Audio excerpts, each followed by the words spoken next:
एक लड़की एक शानदार स्पोर्ट्स कार में बैठती है। कार का मालिक है इथान। कार में बैठते ही इथान बेफिक्र होकर अपनी बेल्ट ढीली करता है और लड़की से बेवकूफाना सवाल पूछता है। लड़की झिझक जाती है और कहती कि उसे ऐसा नहीं पता।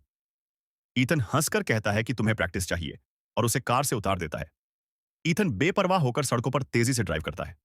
रास्ते में एक ट्रैफिक कॉप उसे रोकता है। वह अपने पैसों का बंडल निकालकर उसे पुलिस वाले के चेहरे पर उछाल देता है। पुलिस वाले नाराज होकर उसकी लग्जरी कार जब्त करने लगते हैं, लेकिन ईथन रुका हुआ नहीं है। उसने पुलिस वाले को धक्का देकर जोर से टक्कर दे दी। पकड़े जाने के बाद ईथन पुलिस स्टेशन में भी घबराता नहीं। ईथन को शांत करने के लिए उसे एक ट्रैंक्विलाइजर गन से सुला दिया जाता है। जब ईथन सपनों से जगता है तो वह खुद को 19वीं सदी जैसा गांव में पाता है। वह अब एक सलव गुलाम है। उसे तुरंत पकड़कर बाहर ले जाया जाता है और कहता है कि उसने घोड़े को सही तरह से संभाला ही नहीं। उसे जोर से एक थप्पड़ और एक चाबुक की मार दी जाती है। ये पूरा गांव असल में एक सेट है। पेड़ों में, भूसी में और हर जगह हिडन कैमरास लगे हुए हैं।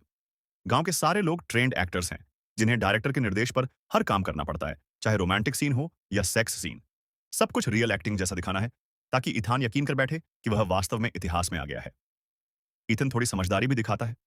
वह सोचता है कि यह सब कोई रियलिटी शो है और डायरेक्टर से कहता है कि बस अब बंद करो, मुझे मेरा फोन दो, मुझे घर जाना है। उसे थोड़ा शक होता है कि शायद सब लोग उसके माता-पिता भी एक्टर कर रहे हैं। वह भागने की कोशिश करता है, पर पकड़ा जाता है। अब उस पर आरोप है कि उसने गुलामी छोड़ने की कोशिश की। सजा सिर काटने तक की हो सकती है। उसे फांसी के तख्ते पर लाया जाता है और रस्सा बांध दिया जाता है।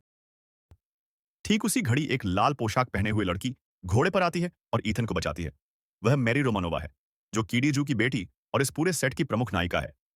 मैरी की स्क्रिप्ट यही है कि वह दयालु और सॉफ्ट हार्टेड है, ईथन को बचाए और बाद में उसका प्रेम सहभागी बने। कहानी के मुताबिक उनके बीच रोमांस होगा और ड्रामे के हिसाब से संभव है कि आगे बच्चे तक होंगे। वास्तविकता और सेट के बीच की दूरी इतना नजदीकी बनाई गई है कि दूर आसमान में जो एक बाज दिखता है वह असल में एक ड्रोन है, और वो ड्रोन विंडमिल वाले टावर के पास जाकर दिखाई देता है। उसी विंडमिल के अंदर पूरा कंट्रोल सेंटर है। वहां से डायरेक्टर और टीम रेडियो और ईयरपीस के जरिए गांव के सभी एक्टर्स को निर्देश देती है। हर एक्टर को स्पेशल स्पाई ईयरफोन्स दिए गए हैं ताकि कहीं भी कुछ खुलासा ना हो। सुरक्षा के लिए वहां एक स्निपर तक रखा गया है।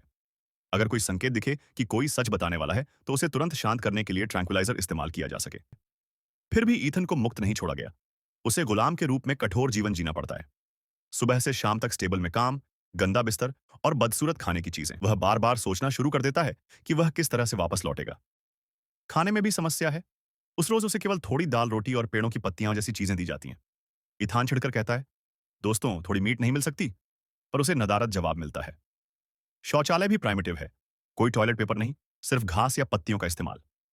वह बार बार महसूस करता है कि उसे लोग नजर रख रहे हैं। हकीकत में डायरेक्टर और टीम हर पल उसकी हरकतों पर निगरानी रखते हैं और रोज रोज उसके व्यवहार की तरफ से टेस्ट्स लिए जाते हैं। कई दिनों में ईथन या तो आलस करता या काम धीमा करता और सुपरवाइजर उसे बुरी तरह पीटता और बेइज्जत करता है। याद रहे कि ईथन पहले बहुत एरोगेंट था, वही दूसरों का मजाक उड़ाता था। अब उस पर वही सुलूक होती है और उसका ईगो चोट खाता है। डायरेक्टर समझता है कि कहानी की सही टाइमिंग आई है और फीमेल लीड मेरी की हरकत के लिए सीन तय करता है। मैरी एक दिन फूस के पास रो रही होती है। ईथन पास आकर पूछता कि क्या हुआ। मैरी बताती है कि उसके पिता उसे किसी 80 साल के बूढ़े आदमी से शादी करने की बात कर रहे हैं और वह दुखी है। इथान को यह सुनकर सहानुभूति नहीं आती। वह सीधा कहता, ओल्ड मैन रिच है, तो फिर क्यों रो रही हो?